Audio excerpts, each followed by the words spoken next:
BFM Business et Tech & Co présente De quoi je me mêle, François Sorel. Voilà le retour de quoi je me mêle, le premier de quoi je me mêle de cette saison 2024-2025, c'est la rentrée. On est très heureux d'être là. Je vous rappelle que vous pouvez nous retrouver tous les week-ends, c'est votre rendez-vous tech sur YouTube le vendredi, podcast audio aussi dès midi le vendredi, puis après le week-end, bien sûr sur BFM Business. Merci d'être là. Toujours Anthony Morel de BFM Business, toujours Nicolas Guyot, rédacteur en chef de Clubic, toujours aussi bronzé par rapport à tout à l'heure.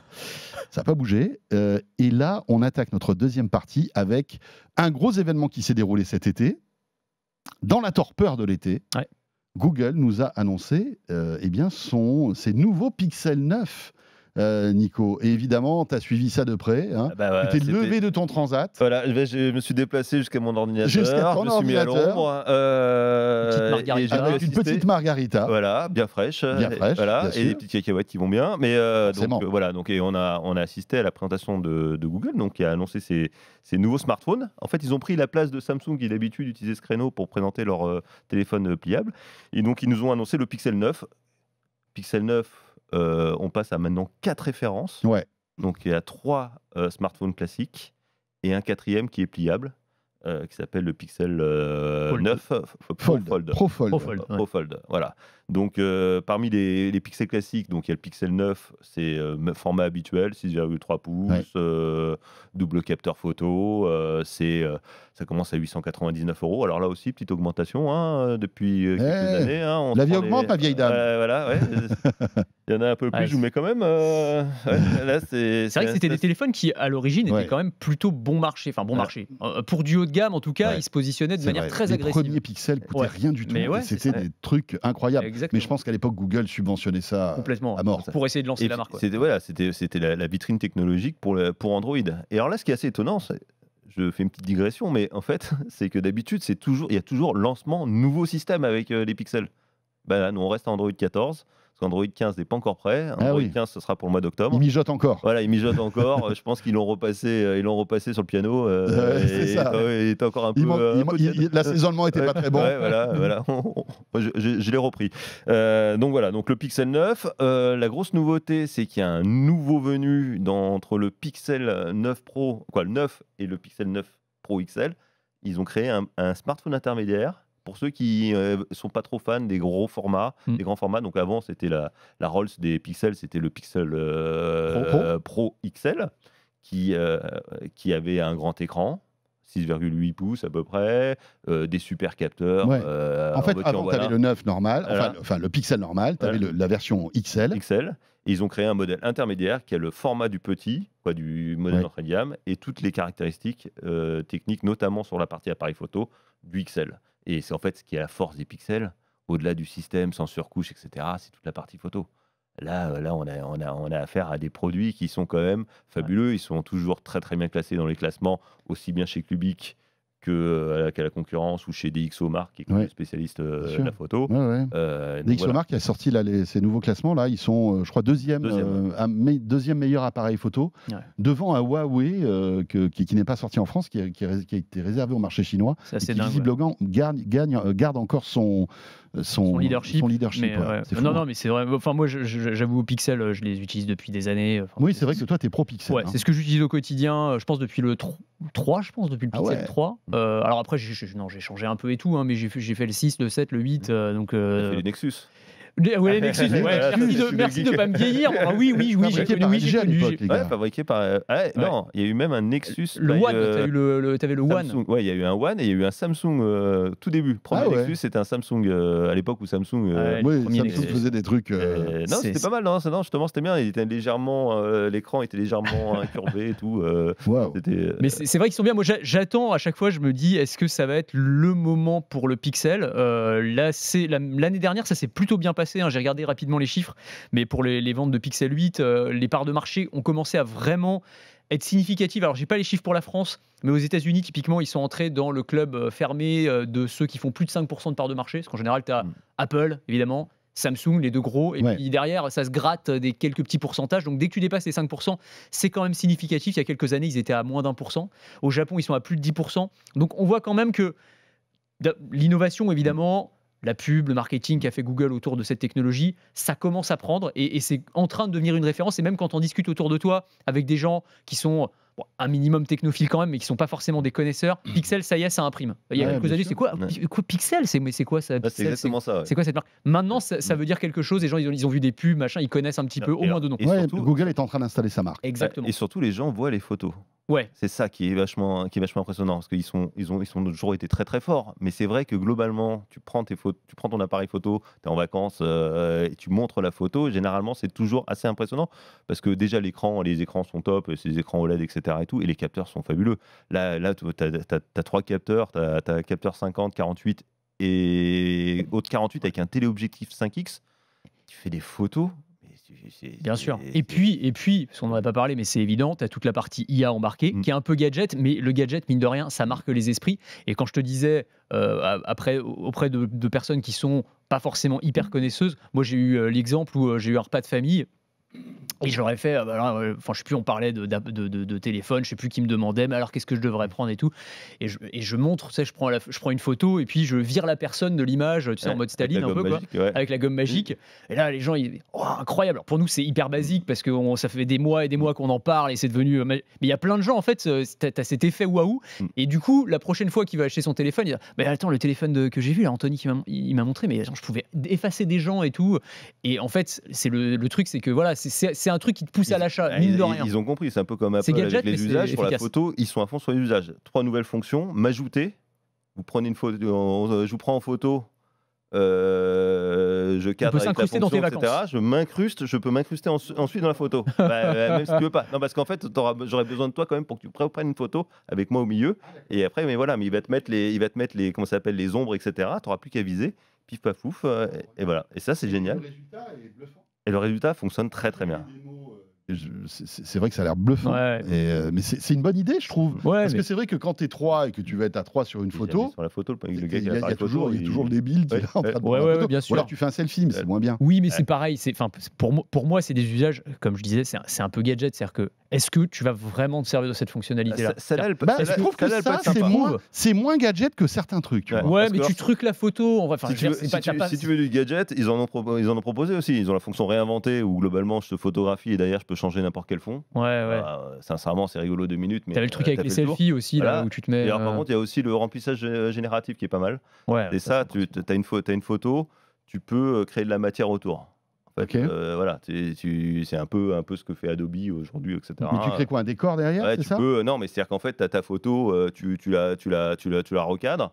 Et tu peux créer la pelouse, tu peux la continuer. Ok, ça va te générer. D'accord, la zone de travail. Et donc en fait, tu recrées. Moi, je trouve que c'est des fonctions qui sont sympas. Ça, c'est vraiment des fonctions. C'est visuel, tu vois, tu peux les appréhender, quoi. Mais après, je suis pas sûr que c'est des trucs que tu utilises. Enfin, moi, typiquement, tu vois, par exemple, toutes les fonctionnalités IA sur les derniers pixels, je crois que je les ai utilisées pour tester et pour montrer à l'antenne. Bien sûr. Après, je suis même pas sûr de les avoir utilisés une fois. Si la gomme magique, la gomme magique, il y a des trucs, à un moment, tu prends une photo, il y a une grille, un machin, un lampadaire, tu veux le virer. Ça, c'est génial. C'est un truc, la gomme magique, d'ailleurs, très bien. Visiblement, elle va arriver dans iOS 10. Ça, c'est parfait. Mais pour le reste, tu avais la fonctionnalité selfie, tu sais, où tu pouvais prendre des selfies et puis tu pouvais interchanger la tête d'une personne avec la tête d'une autre.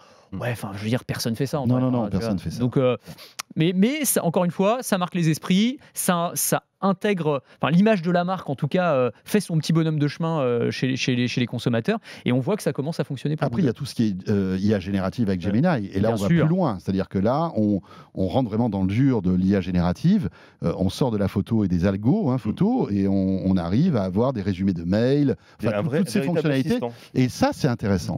Ça c'est intéressant. Alors moi je vous garantis pas que je l'utiliserai, mais j'ai bien envie de tester. Voilà. D'ailleurs, Google Assistant va disparaître progressivement des téléphones et ça va être remplacé par ce qu'ils appellent Gemini Live.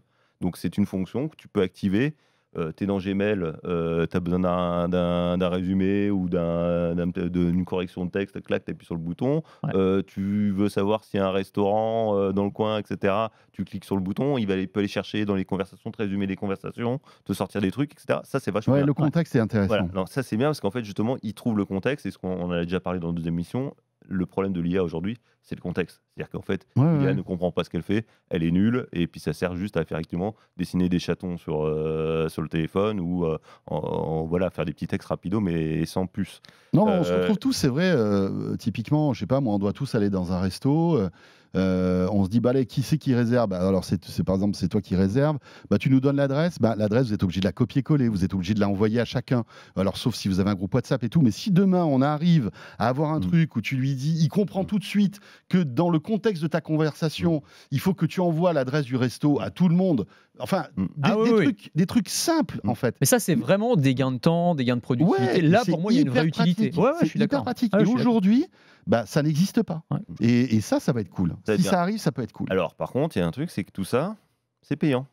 Alors ouais, il c'est- t'offre un an de Gemini Ouais. et après tu payes. Voilà, 21,99 par mois. Wow. Ah ouais, là, ça tape. Avec 2 Tera de stockage. 21,99 par mois. Mais ils sont fous. Ouais. Bah, moi, et c'est ça que je comprends. En fait, c'est là où.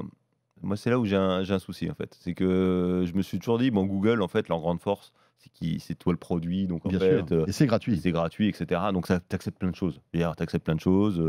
Android, on l'a accepté en l'état pendant des années. Au début, c'était pas folichon. Mais voilà. Là, tu te dis, c'est le début de quelque chose, etc. On sait même pas si ça va être super, si tu as vraiment envie d'y aller, etc. Mais mettez ça gratuit. Puis au fur et à mesure, tu vois ce que ça donne. S'il y a un réel engouement, tu peux peut-être mettre un petit abonnement avec Après, on du n'est cloud, pas, etc. on n'est pas à l'abri d'un revirement de situation où ils vont se rendre compte que dans un an, il n'y a personne qui s'abonne et ils fileront ça gratuitement. Tu vois. 21 € par mois, personne va s'abonner. personne va clairement. s'abonner. Enfin, il y a des gens, oui, tu auras quelques. C'est des comme Alexa, professionnels, je des sais pas si vous avez early vu, mais adopters. l'IA d'Alexa, Ouais, ça va être ça va être payant aussi. Ouais, Mais aussi. qui va s'abonner? Ouais, ils sont Si tu bien. commences à Mais- t'abonner à tous tes trucs comme ça, Non, t'es mais bien mort. sûr. Après, je comprends qu'ils Non, cherchent un modèle économique parce que ça coûte Ouais, très cher. non, Ça, je suis l'IA d'accord. Faut pas générative, prendre ça les gens coûte cher. pour des débiles aussi. Mais quoi. 21 € Non, mais par mois. c'est-à-dire qu'en fait, quand tu as déjà des abonnements pour du cloud chez Google ou d'autres services, tu dis, les gars, filez-le gratos déjà. Tu vois, déjà, tu dis, bon, bah voilà. Et puis le cloud, Et le voilà. cloud, c'est beaucoup moins cher. Voilà. Tu payes quoi, 1 € ou 2 € par mois pour le cloud chez Google pour avoir. Bien sûr. donc Mais à la c'est limite, tu vraiment, devrais intégrer ça. Ouais. Tu vois. Voilà. Enfin bref. Voilà, c'est ça, On va, on verra ça. on va voir comment. Moi, je tout ça reçois se- le Pixel Fold Alors, aujourd'hui. voilà. Moi, je Donc, voulais qu'on parle de ce truc-là. bah, on en parlera la semaine prochaine, non? Ouais. Mais visiblement, parce qu'il y a déjà des petites fuites et tout, même si on n'a pas beaucoup d'informations, il a l'air très sympa. Ouais, il a l'air très sympa. Ouais. Ce Fold. Alors, on a les specs déjà, on connaît le prix, Ouais. 1899 €, les capteurs, l'écran 8 pouces, quand il s'ouvre ça fait Ouais. 8 pouces, 8 pouces ça fait à peu près 20 cm de diagonale. Bon, Pour te regarder un film, c'est pas mal. c'est pas mal, ou avoir des fonctions sur le côté. C'est plus grand que l'iPad mini, par exemple, Ouais. qui fait 7. Ah oui, c'est vrai. C'est un peu, ouais, mais c'est pas le même format. C'est pas le même format, Un format c'est plus carré. Très ouais. carré. À l'avant, c'est un écran de 6,3 pouces, donc là, on revient sur du 16 cm, c'est un téléphone classique à l'avant. Et la matière, alors, on n'a pas le droit d'en parler plus, etc. Mais moi, je peux vous dire qu'en termes de finition, c'est quand même un super Bon. produit. Ah, bah, hâte de tester. Hâte de tester, on vous tiendra au courant parce que bien sûr, c'est le premier Fold qui sort en France. Ouais. Parce qu'il y avait une version précédente mais qui n'était pas sortie chez nous. Donc vraiment là, et puis c'est ça qui est intéressant, c'est qu'on voit que la technologie pliable arrive en fait. Ouais. Elle arrive chez tout le monde. Bon, sauf chez Apple. On ne va pas en revenir là-dessus, mais tout le monde s'y met. C'est ça. Les Chinois, Samsung, Google, c'est prêt. Voilà. Donc c'est assez intéressant de voir que maintenant, ça devient commun finalement. Exactement. Bon, c'est cher, mais c'est commun. Et surtout, ça s'améliore à une vitesse. François, rappelle-toi des premiers pliables. Ah ouais. Ah non, mais on rigolait quoi devant les premiers pliables. Et là, tu rigoles plus du tout parce Non, qu'entre Samsung qui a annoncé son Fold Oui, le 6. au mois de juillet, la Google. À la rentrée, c'est Honor qui met la V3 sur son pliable. Et vous avez vu que Samsung pourrait sortir un nouveau Fold là dans les jours qui viennent, histoire de faire un truc un peu plus fin encore. Ouais. Ah ouais? parce que Ouais. Je ça sais pas devient si le vous avez plus vu épais du cette marché news. maintenant. Ouais. En fait, il devrait sortir un nouveau Fold qui serait encore plus haut de gamme que ceux qui sont déjà sortis, Ah ouais. mais qui serait encore plus fin. Ils vont être contents ceux qui ont acheté le dernier Fold il y a ouais, 3 mois. C'est exactement ce que je me suis dit quand j'ai lu l'info. Quoi. Ah les gars, ils sont durs. Ah, hein. tu le fais tomber, tu dis je suis sous garantie, vous me le remplacez Ouais, par vous le me nouveau. remplacez, Oui, c'est sympa, mais ce je peux avoir le plus fin là. Mais ouais, non, c'est des. Par contre, toujours pas de flip chez Google. Non. Moi, j'aime Non. bien le format flip. Ouais. Mais bon, écoute, en tout cas, ce qui est génial, c'est que ça évolue. Effectivement, moi, j'attends la version Apple. Ouais, on va voir. Mm. Tiens, puisqu'on est dans les smartphones, tu as enquêté, je crois, cher ami, sur. Ouais. Alors, il y a deux sujets. Il y avait les innovations des constructeurs de smartphones chinois. Ah oui, c'est ça. Bah, Donc- C'était juste pour dire, je vais pas m'étendre là-dessus, mais ouais, l'innovation, elle vient comme souvent maintenant de Chine. Et il y a deux trucs qui m'ont un peu frappé dans les derniers jours. C'est l'arrivée chez Honor de la technologie de contrôle du téléphone par suivi oculaire, qui avait déjà été montré, je crois en Chine, il était déjà sorti, mais là, ça y est, c'est accessible dans le monde entier, donc avec la dernière version de leur OS Magic. Donc tu peux, en fait, avec un système d'eye tracking, piloter toutes les fonctionnalités du téléphone juste avec le regard, ouvrir des applications. Ils avaient fait une démo où tu pouvais même contrôler une voiture qui était reliée au téléphone. Bon, tu pourras pas le faire pour de vrai, mais en tout cas, c'est pour te montrer que ce que tu peux faire avec l'eye tracking, donc hyper intéressant. Pour les personnes handicapées, c'est incroyable. Exactement, en termes d'accessibilité, c'est génial. Ça, c'est super. Et puis bon, voilà, il y a peut-être des moments où tu sers de tes mains, j'en sais rien, donc Ouais. tu vas pouvoir utiliser les yeux. Et un autre truc, alors ça n'a rien à voir, mais c'est chez Realme, où ils ont présenté une batterie qui recharge, enfin un chargeur, le téléphone se recharge en 4 minutes. 4 minutes 30. 4 minutes 30, 100%. Ouais. Donc tu vois, la vidéo, elle est ouf, parce que tu vois en fait les pourcentages qui montent. Mais oui, instantanément, seconde par seconde, quoi. sûr. Et en fait, pourquoi j'en parle là? Parce que, en fait, c'est des technologies qu'on voyait sur les salons high-tech. Moi, je me souviens d'une boîte israélienne qui s'appelle StoreDot qui proposait ça il y a 10 ans au Mobile World Congress, mais tu sais, en mode industriel, avec des gros démonstrateurs. On disait, ouais, ok, d'accord, mais ça arrivera jamais. Et là, en fait, ça y est, voilà, c'est des technologies qui vont vraiment arriver dans nos vies. On va pouvoir recharger son téléphone de 0 à 100% en moins de temps qu'il n'en faut pour boire un café, en fait. Ouais, mais c'est rigolo parce dingue. que finalement, c'est l'analogie des véhicules électriques et des bornes Oui, qui bien sont de plus sûr. en plus puissantes Absolument. et qui font qu'on peut recharger notre voiture de plus en plus vite. Et c'est la même chose pour les smartphones. Exactement. C'est Ouais, ça alors qui est moi je vais intéressant. pondérer un peu parce qu'en fait, le problème, non, mais le problème de ces systèmes de recharge très rapide, c'est qu'il y a deux choses. C'est le câble. C'est 320 watts 320. Le système de rechargement. Donc, Ah ouais, déjà, donc là, tu Tu mets pas l'USB-C sur la langue. Ouais, tu regardes passer du jus comme ça à l'ancienne, tu disais. Non, Toi là, aussi, tu te recharges instantanément. voilà, ouais. 100%, là, direct. Et si t'as des cheveux, c'est waouh, c'est bien. directement la coupe de cheveux Jeanne Masse, quoi. Mais donc t'as ça, et après le problème du nombre de charges, parce qu'il va falloir trouver des batteries qui vont tenir le coup. Hein. Ouais. Les charges rapides, même pour les bagnoles, c'est un gros problème. La Ouais, charge c'est vrai, rapide. ça abîme énormément les Ouais. voitures parce que ça, enfin les batteries parce que ça cellules, chauffe. ouais, les cellules n'aiment pas du tout Ouais, de se faire stimuler comme ça aussi violemment. Ça, c'est vrai. Donc oui, très bien, mais peut-être pas à 4 minutes 30. Déjà, je pense que si on pouvait recharger tout en 15 minutes, 20 Oui. minutes, ce serait bien, quoi. C'est ça. Voilà. Ça, Non, ça non, mais- existe déjà. Hein. Ouais, bah, en moins d'une demi-heure en tout cas. Ouais, Ouais, t'as t'as des des trucs. enfin, en tout cas, ça s'est vraiment amélioré de manière spectaculaire ces dernières années et les innovations continuent, même si je suis d'accord avec tes réserves. Hein, ça va prendre encore un petit peu de temps avant qu'on arrive sur des batteries qui à la fois peuvent se recharger très vite et en même temps ne s'abîment pas très très Bien rapidement. sûr. Et puis si on peut éviter qu'elles explosent, C'est bien aussi. ça Faut serait se pas faire mal. électrocuter pendant qu'on recharge son téléphone. Voilà. Tiens, il nous reste 2 minutes 30, mon cher Anthony. Peut-être un petit mot sur tes coups de cœur de la rentrée. Ouais, j'avais alors juste un petit appareil là, moi, que j'utilise depuis quelques semaines et que je trouve top, qui s'appelle le Plonote. Je ne sais pas si vous en aviez entendu parler, il avait été présenté il y a quelques mois. Et c'est une sorte de dictaphone augmenté à l'IA. Donc, pour ceux qui nous écoutent, c'est une carte de crédit, hein, vraiment, c'est le même format, le même. Un petit peu plus épais peut-être. Ouais, un tout petit peu plus épais, mais vraiment, c'est Ouais. pas beaucoup, quoi. Et en fait, le principe de ça, c'est que tu vas le mettre, je sais pas, au début d'une réunion, par exemple, tu le mets sur la table, il va enregistrer, écouter tout ce que tu dis, enfin, tout ce que dit tout le monde, en fait, et il va te le retranscrire à la virgule près sur une application sur ton téléphone, et il va t'en faire une synthèse, un résumé, des bullet points. Enfin voilà, exactement. Enfin voilà, c'est une IA embarquée en fait, et donc tu vas te retrouver avec, par exemple, je sais pas moi, tu écoutes un cours d'1 heure en amphi. Tu as la fiche de cours à la fin du cours, en fait, instantanément. Moi, je l'ai testé sur. Alors, j'ai lu des chroniques que j'avais faites il y a quelques mois. Et en fait, il te fait un truc, mais qui est remarquable. Quoi. Mais comme résultat Fresh à GPT en fait. Ouais, alors c'est ça. En fait, sauf que là, tu as vraiment le petit objet qui est dédié. Mais alors, question, à quoi sert cet objet? Bah, en fait, Parce que tu peux très bien avoir ça en Alors, appli ça sur revend ton du téléphone. matériel. Ça revend du alors, matériel, c'est- je pense surtout. C'est ce que j'allais dire, Oui, c'est que tu vendrais pas une application à 150 balles. Donc voilà, clairement, ça leur sert à ça. Après, tu as des fonctionnalités en plus. Tu peux avoir de la traduction instantanée de la réunion et des différentes langues qui sont parlées. Enfin, il y a pas mal de petites choses en plus. Ouais, moi, je me Après- méfie de tous ces hardware qui pourraient être intégrés en appli dans un téléphone. Ouais, mais Ah, ça, bah, ça, je pense après- que c'est du Ça me business. fait penser à Rabbit, à tous ces Voilà. trucs-là. Alors, il y a deux choses là-dessus. C'est que je pense qu'effectivement, le hardware, il est là pour faire de l'argent et voilà, et après prendre des abonnements. Et après, ça marche quand même mieux que ChatGPT. Hein. Je peux te dire que j'ai fait des tests avec ça. C'est quand même. Oui, mais c'est tu quand même pourrais plus très bien efficace. avoir cette IA sur une appli que développerait le... Bah, et ils ont l'appli, mais Ouais. sauf que voilà, ça c'est le. Mais ça recorder, passe quoi. par le hardware. Voilà, ça passe par le hardware. Et ils sortent un autre produit qui est comme le Rabbit à peu près. C'est une sorte de pins que tu mets sur ta. Comme les Yaipin, Oh non, vous en avez parlé. non, j'avais oublié ça pendant l'été. Ouais, mais, Eh ben voilà. mais là, pour le Non, coup, mais tu nous on te est dis. à fond là, ça y est, on est en train de gratter les c'est trucs. ça, Non, mais là, tu as un usage qui est précis. Tu vois, Ouais, c'est pas un voilà. truc qui se vante de remplacer ton Voilà. téléphone, Donc là, machin et tout. c'est l'assistant qui t'écoute, Ouais.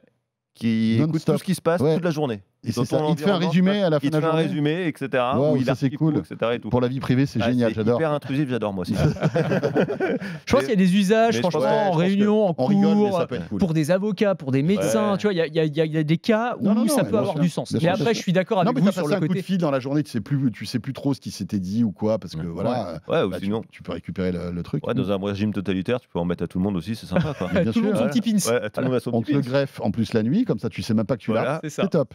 Ah bah voilà, une belle conclusion de quoi je me mêle. Merci à tous les deux. Merci Anthony. Merci. Merci, François. Anthony Morel qu'on retrouve évidemment tous les matins sur BFM Business et à la mi-journée sur RMC. Ouais.